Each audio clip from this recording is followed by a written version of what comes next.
Assalamualaikum warahmatullahi wabarakatuh. Alhamdulillah wassalatu wassalamu ala rasulillah Muhammad ibni Abillah wa ala alihi wa sahbihi wa mawalah. Subhanaka la ilma lana illa ma'lamtana innaka antal alimul hakim. Rabbi shrah li sadri wa yassir li amri wahlul 'uqdatam min lisani yafqahu qawli, amma ba'du. Puji syukur kehadirat Allah Subhanahu wa taala yang telah memberikan kita kesehatan, yang telah memberikan kita kesempatan sehingga kita dapat berkumpul bersama di sini dengan sebaik-baiknya keadaan. Alhamdulillah. Salawat serta salam tetap tercurahkan kepada junjungan alam, baginda kita Nabi besar Muhammad SAW, kepada keluarganya, kepada sahabatnya, hingga kepada kita semua selaku umatnya yang insya Allah istiqomah hingga akhir zaman, dan mudah-mudahan kita semua mendapatkan syafaatnya di yaumil akhir nanti. Amin amin ya rabbal alamin. Saudaraku sekalian, sebelum kita masuk ke pembahasan inti, izinkan saya memperkenalkan diri yang sebetulnya bagian ini tidak penting-penting sekali begitu ya, tetapi ketika kita tidak mengetahui siapa yang berbicara, rasanya ada yang kurang enak gitu di hati begitu. Bahkan pepatah juga mengatakan bahwa tak kenal maka ta'aruflah biar kenal gitu. Jadi perkenalkan, saya Eva Nur Hasanah sebagai perwakilan mahasiswa dari IKIP Siliwangi. Saya hadir di sini bukan hanya untuk membagikan setitik informasi, tetapi juga untuk mengajak saudaraku sekalian merenungi apa yang sedang kita jalani dalam kehidupan ini.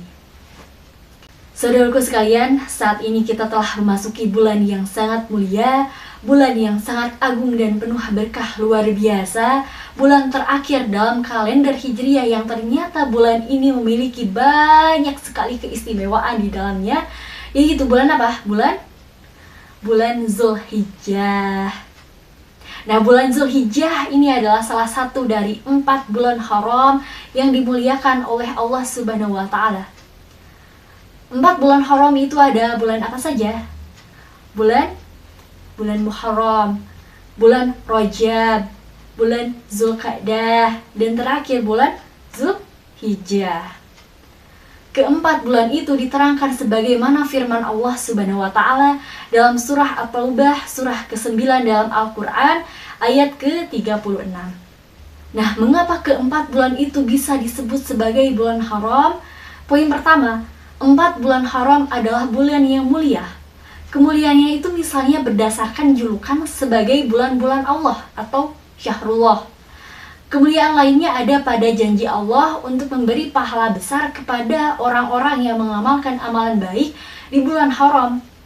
Di sisi lain, ada juga ancaman bagi orang-orang yang melakukan perbuatan dosa sebagaimana yang dinyatakan oleh Sayyidina Abdullah bin Abbas bahwasannya beribadah dan beramal soleh di bulan haram dilipat gandakan pahalanya oleh Allah. Demikian sebaliknya, bermaksiat dan berbuat dosa di bulan-bulan haram dilipat gandakan hukumannya oleh Allah Subhanahu wa taala. Nah, kita masuk ke poin kedua. Pada 4 bulan haram ini umat Islam dilarang dan haram melakukan pertumpahan darah atau dalam hal ini bisa disebut sebagai peperangan, kecuali dalam kondisi darurat seperti misalnya ketika kita membela diri. Itu beda ceritanya ya. Karena kembali lagi ke poin pertama, bahwa 4 bulan haram ini merupakan bulan yang mulia seperti yang telah disampaikan oleh Sayyidina Abdullah bin Abbas tadi, bahwa Allah Subhanahu wa taala akan memberikan dosa besar bagi orang yang melanggar larangannya.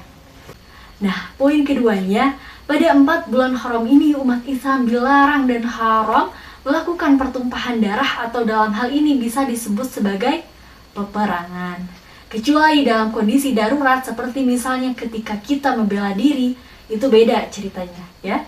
Karena kembali lagi ke poin pertama, bahwa 4 bulan haram ini merupakan bulan yang mulia seperti yang telah disampaikan oleh Sayyidina Abdullah bin Abbas tadi, bahwa Allah Subhanahu wa taala akan memberikan dosa besar bagi orang yang melanggar larangannya. Nah, saudaraku sekalian, kita bahas mengenai bulan Zulhijjah yang saat ini sedang kita jalani. Kata Allah dalam surah Al-Fajr, surat ke-89 dalam Al-Quran, ayat kedua yang artinya, dan demi malam yang 10. Di sini para ulama menafsirkan bahwa malam yang 10 itu adalah 10 hari pertama di bulan Zulhijjah. hari-hari terbaik sepanjang tahun, bahkan melebihi 10 hari terakhir di bulan Ramadan dalam sisi keumuman amalannya. Dari Ibnu Umar radhiyallahu anhu, Rasulullah shallallahu alaihi wasallam berkata bahwa tidak ada hari-hari yang lebih agung di sisi Allah dan amal saleh di dalamnya lebih dicintai oleh Allah daripada hari yang 10. Maksudnya adalah 10 hari pertama dari bulan Zulhijjah. Karenanya perbanyaklah tahlil, takbir, tahmid di dalam bulan tersebut gitu ya. Hal ini diterangkan dalam hadis riwayat Ahmad yang disahihkan oleh Syekh Ahmad Syakir.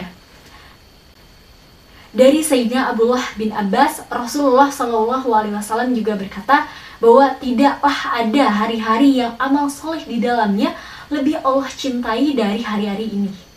Para sahabat bertanya, termasuk jihad fisabilillah ya Rasul?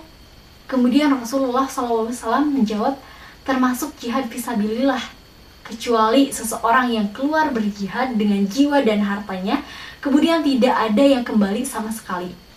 Hadis riwayat Bukhari. Nah, artinya pahala amal soleh di 10 hari pertama bulan Zulhijjah ini sangat luar biasa. Pahala di 10 hari pertama bulan Zulhijjah hanya bisa dikalahkan oleh pahala jihad yang paling tinggi, yaitu tadi seseorang yang mengorbankan seluruh jiwa dan hartanya di jalan Allah hingga dirinya gugur syahid. Nah, kemudian ya, saudaraku sekalian, ada banyak peristiwa yang terjadi di bulan Zulhijjah ini. Beberapa di antaranya seperti kemudian ya, saudaraku sekalian, ada banyak peristiwa yang terjadi di bulan Zulhijjah ini. Beberapa di antaranya seperti pelaksanaan ibadah haji, di mana ada banyak umat Islam dari seluruh negara dari berbagai penjuru dunia berkumpul di satu titik untuk menunaikan rukun Islam yang ke-5. Kemudian ada peristiwa disempurnakannya agama Islam sebagaimana firman Allah dalam surah Al-Maidah, surah ke-5 dalam Al-Quran, ayat ke-3, yang ayat itu merupakan ayat terakhir, wahyu terakhir yang diterima oleh Rasulullah SAW tentang kesempurnaan agama yang turun pada hari Arafah di bulan Zulhijjah ini gitu. Nah, hari Arafah sendiri adalah puncak ibadah haji yang jatuh pada tanggal 9 Zulhijjah, di mana Allah Subhanahu wa Ta'ala pada hari itu membebaskan banyak hambanya dari api neraka. Dan Allah juga mengampuni dosa-dosa hambanya, termasuk kita semua. Maka saudaraku sekalian, kita saat ini perlu memperbanyak amalan-amalan, perlu melakukan banyak kebaikan, sehingga kita sebagai hambanya bisa dipandang oleh Allah dengan sebaik-baiknya pandangan. Dari yang paling utama adalah batin kita, hati kita ya. Kita juga disunahkan untuk berpuasa pada hari Arafah yang pahalanya dapat menghapus dosa selama 2 tahun. Jadi 2 tahun itu tahun lalu dan tahun depan gitu. Selain itu di bulan Zulhijjah juga ada hari raya umat Islam. Namanya hari apa? Hari Raya Idul Adha. Hari di mana umat Islam bisa melaksanakan ibadah kurban sebagai bentuk pengorbanan dan ketaatan kepada Allah Subhanahu wa Ta'ala, serta sebagai bentuk peneladanan dari apa yang telah dilaksanakan oleh Nabi Ibrahim alaihissalam pada masa itu. Ya. Saudaraku sekalian, bulan Zulhijjah ini merupakan kesempatan yang Allah berikan untuk kita menumpuk pahala, untuk kita menghapus dosa, dan untuk kita mendekatkan diri kepadanya. Bulan Zulhijjah adalah kesempatan meraih pahala yang luar biasa, baik dari kalangan yang kaya maupun kalangan yang sederhana, baik yang tua maupun yang muda, baik yang sedang di tanah suci maupun yang sedang di rumah saja. Semuanya sama saja ya.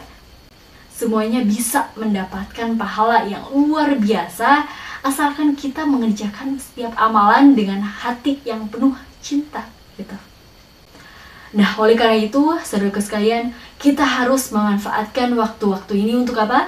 Untuk perbanyak melakukan amalan yang mulia, Mulai dari hal-hal yang sederhana saja seperti sholat wajib tepat pada waktunya, kemudian ditingkatkan dengan sholat sunnahnya, baca Quran, baca sholawat, baca zikir, baca doa. Setelah itu dibarengi dengan apa? Dengan puasa di 9 hari pertama bulan Zulhijjah, terutama pada hari Tarwiyah dan hari Arafah yang pahalanya sungguh luar biasa. Kemudian apa?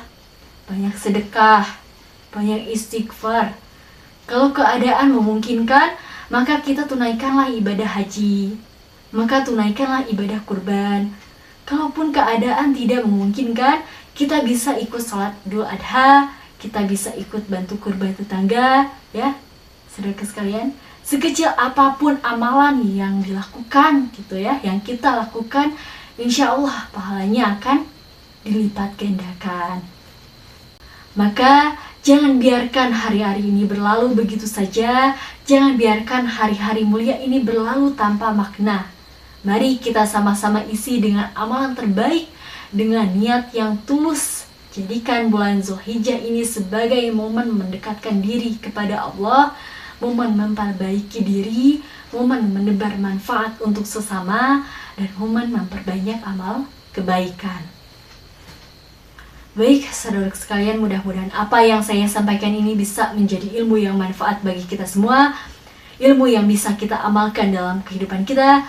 Mudah-mudahan ini juga bisa menjadi sebab Allah menerima amal ibadah kita, mengampuni dosa-dosa kita, meninggikan derajat kita, menjadikan kita sebagai hamba-hamba yang bertakwa, dan Allah muliakan kita dunia hingga akhiratnya. Wassalamualaikum warahmatullahi wabarakatuh. Alhamdulillahirrabbilalamin. Demikian, terima kasih atas waktu yang telah diluangkan. Kurang lebihnya mohon dimaafkan. Billahi taufiq wal hidayah. Wassalamualaikum warahmatullahi wabarakatuh.